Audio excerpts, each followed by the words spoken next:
Hello student, स्वागत है फिर से एक नए वीडियो में। तो आज मैं इस वीडियो में बताने जा रहा हूँ क्लास 10th का प्रश्नावली 6.3 त्रिभुज चैप्टर का क्वेश्चन।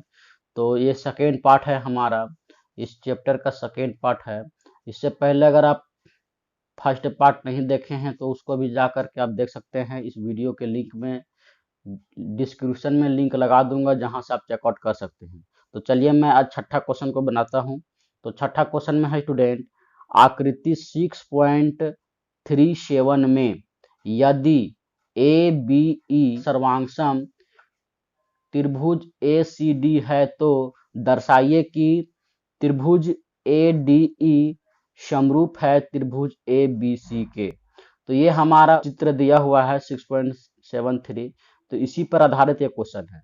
तो देखिए हम सबसे पहले मिलाते हैं कि ए बी ई कहाँ पे है। तो ए बी ई ये वाला है स्टूडेंट, देखिए ए बी ई ये वाला त्रिभुज। और एक और बोल रहा है त्रिभुज A C D, A C D देखिए ये वाला ए सी डी ये वाला त्रिभुज। तो ये वाला त्रिभुज और ये वाला त्रिभुज हमारा हो गया। तो ये दोनों क्या है, समरूप और सर्वांगसम दोनों है। तो दर्शाइए कि हमको ये दोनों को समरूप सिद्ध करना है। तो चलिए सबसे पहले हम लोगों को दिया क्या क्या गया है लिख लेते हैं। तो दिया गया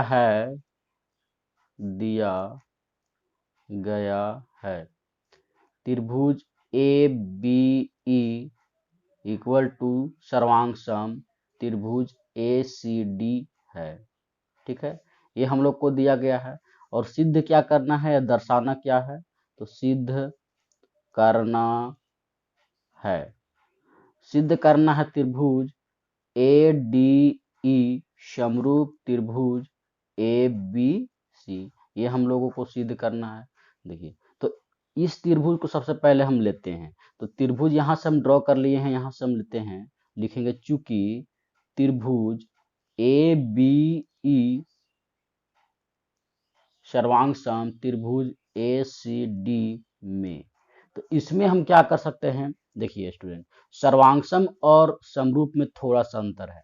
जितने भी त्रिभुज समरूप होते हैं वो सर्वांगसम नहीं हो सकते, लेकिन जितने भी सर्वांगसम त्रिभुज है वो समरूप होते हैं। इस बात का आप लोग ध्यान रखिए। तो इन दोनों में जो सर्वांगसम त्रिभुज है, तो इन दोनों में क्या क्या कॉमन है, देखिए ए बी ई तथा ए सी डी में हम देखिए यहाँ पे दिखाते हैं ए बी ई तथा ए सी डी इस त्रिभुज में हमारा क्या हो जाएगा, यहाँ पे देखिए यहाँ पे सभी भुजाएं बराबर हो जाएगा। एक बार इसको लेंगे, एक बार इसको लेंगे और एक बार इसको लेंगे। इसी प्रकार से इसको लेंगे, इसको लेंगे और इसको लेंगे। तो चलिए, तो त्रिभुज ए बी ई तथा ए सी डी में क्या हो जाएगा, ए बी बराबर हो जाएगा ए सी, ए बी बराबर ए सी, ए बी बराबर ए सी, ये हमारा हो जाएगा। और बी ई बराबर हो जाएगा सी डी। ठीक है, सी डी। तो बी ई कहाँ पे है, देखिए बी ई कहाँ है स्टूडेंट, बी ई बराबर हमारा हो जाएगा सी डी, ये वाला रेखा। उसके बाद एक और बच गया ए ई, यहाँ पे लिखेंगे ए ई बराबर ए डी।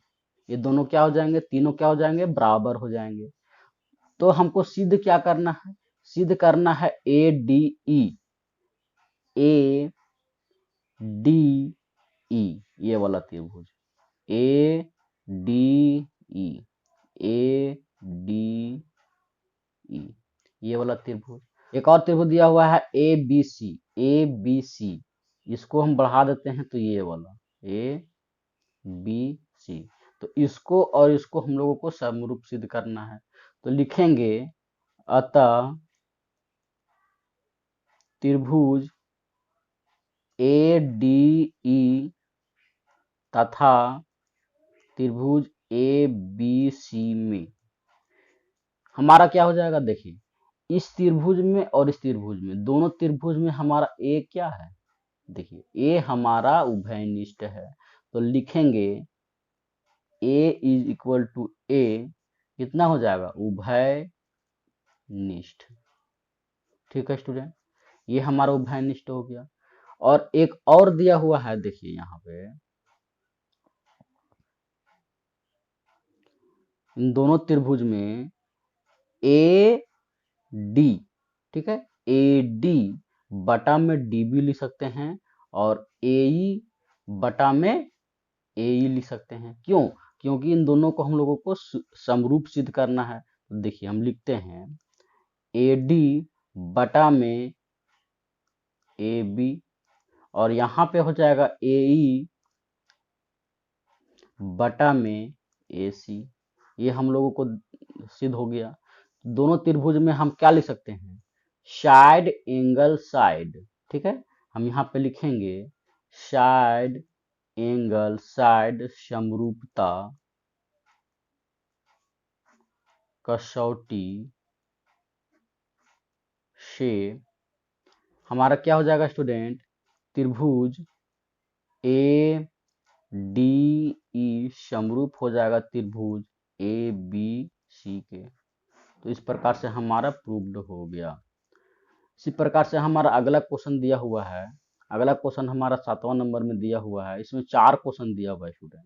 तो चारों क्वेश्चन को चलो हम लोग सॉल्व करेंगे। तो इसमें हमारा है आकृति 6.38 में, ये हमारा आकृति 6.38 है।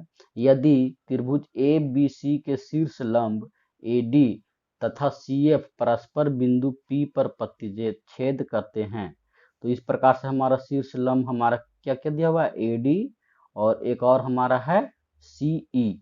तो सी ई ये हमारा शीर्ष लंब है। तो परस्पर बिंदु कहाँ पे जाकर के मिलते हैं? ये बिंदु हमारा पी पर जाकर के मिलते हैं। तो हम लोगों को दर्शाना है चारों को। ठीक है, तो चलिए मैं बारी बारी से चारों को दर्शाता हूँ। तो हमारा जो पहला क्वेश्चन है, पहला क्वेश्चन से बनाने से पहले हम क्या करेंगे? दिया गया क्या क्या है सो लिख लेंगे। दिया गया है, दिया गया है शीर्ष लंब हमारा ए डी और सी दिया गया है। तो हम इसको लिख सकते हैं, लिख सकते हैं स्टूडेंट सी ई लंब ए बी और ए डी लंब सी बी। इस प्रकार से लिख सकते हैं। यहाँ पे लिख देते हैं सी ई लंब हमारा किस पे है? ए बी पे। ये हम लोगों को दिया गया है। और एक और दिया गया है स्टूडेंट, वो है हमारा ए डी। ए डी लंब हमारा किस पे है? सी बी पे है। ये दोनों हम लोगों को दिया गया है। तो इसी के सहायता से हम लोग सारे का सारा क्वेश्चन बनाएंगे। तो पहला क्वेश्चन बनाना है। तो पहला क्वेश्चन में लिखेंगे, चूंकि त्रिभुज ए ई पी, त्रिभुज ए ई पी तथा सी डी पी में, ठीक है, देखिए हम लोग यहाँ पे ढूंढिए त्रिभुज कहाँ पे है। तो ए ई पी, ए ई पी, ठीक है, ये वाला त्रिभुज ए ई पी, ठीक है स्टूडेंट, ये वाला त्रिभुज। उसके बाद एक और त्रिभुज है C D P, C D P, ये वाला त्रिभुज, ठीक है। तो इन दोनों त्रिभुज को हम लोगों को समरूप सिद्ध करना है। तो इसको समरूप सिद्ध करने के लिए हम लोग क्या करेंगे? सबसे पहले हम लोग यहाँ पे देखिए, आप लोगों को मैं पहले ही बता चुका हूँ कि कोई भी रेखा इस प्रकार से कट करे, चाहे ऐसे कट करे चाहे किसी भी प्रकार से कट करे, ये हमारा रेखा क्या होता है? कट करने के बाद का जो कोण बनता है, इधर का कोण बराबर होगा, इधर का कोण से बराबर होगा, इस प्रकार से। ठीक है स्टूडेंट, आप लोगों को ये कंसेप्ट क्लियर हो। तो हम यहाँ पे लिखेंगे angle P is equal to angle P। तो यहाँ पे हम लिखते हैं angle P is equal to angle P। कैसे स्टूडेंट? इसको हम लोग क्या बोलते हैं? इसको हम लोग बोलते हैं शीर्षाभिमुख कोण। यहाँ पे हम लिख देंगे शीर्षाभिमुख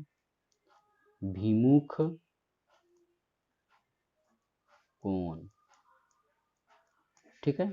ये शीर्षाभिमुख कोण से हमारा बराबर हो जाएगा। और एक और हमारा जो दिया हुआ है AD का लंब CB और CE का लंब AB। तो देखिए हमारा इधर जब 90 डिग्री तो इधर भी हमारा 90 डिग्री होगा, इधर भी हमारा 90 डिग्री है तो इधर भी 90 डिग्री होगा, इस प्रकार से। तो हम यहाँ पे लिखेंगे त्रिभुज एईपी में ई हमारा 90 डिग्री है, ठीक है, और हमारा सीडीपी में डी हमारा 90 डिग्री है, 90 डिग्री, ठीक है। ये कैसे है, तो हम लंब डाले हैं उसके थ्रू हो गया। तो किसी भी त्रिभुज में जब दो कोण सिद्ध हो चुकी हो तो तीसरा कोण भी क्या हमारा हो जाएगा, बराबर हो जाएगा। तो ये और ये हमारा सिद्ध हो चुका है, ठीक है। तो ये वाला कोण इसके बराबर हो जाएगा, क्यों, क्योंकि इसका जो तीनों कोणों का योग जो होता है 180 डिग्री होता है। और जब ये वाला 90 है और इसको मैं कुछ मान लेता हूँ, मान के चलिए मैं इसको 60 डिग्री मान लेता हूँ, तो ये 90 है, इधर 60 है, तो 90 और 60 हमारा कितना हो गया, 150 हो गया। तो ये हमारा 30 डिग्री का बन जाएगा। तो इसी प्रकार से हमारा यहाँ पे 90 है, तो इसी के यहाँ पे क्या हो जाएगा, 60 हो जाएगा, क्यों, यहाँ पे भी 60 हो जाएगा, तो यहाँ पे भी 30 आया। तो इन दोनों कोणों का योग क्या हो जाएगा, तीनों कोणों का योग क्या हो जाएगा, 180 डिग्री हो जाएगा। तो हम यहाँ पे लिखेंगे एंगल एंगल एंगल समरूपता कसौटी से, एंगल एंगल एंगल समरूपता कसौटी से हमारा जो पहला क्वेश्चन हमारा है एईपी समरूप सीडीपी, ये हमारा प्रूव्ड हो जाएगा। तो लिखेंगे त्रिभुज एईपी समरूप है त्रिभुज सीडीपी, ये हम लोगों को प्रूव्ड हो गया। इसी प्रकार से हम दूसरा क्वेश्चन को बनाने का प्रयास करते हैं। तो दूसरा क्वेश्चन में क्या दिया हुआ है स्टूडेंट, तो दूसरा क्वेश्चन में दिया हुआ है ए बी डी। देखिए ए यहाँ पे है, बी यहाँ पे है और डी यहाँ पे है, ये बड़ा वाला, ठीक है। तो चलिए मैं इसको अगला पेज में बनाता हूँ। देखिए इस प्रकार से हमारा एक त्रिभुज है, ठीक है।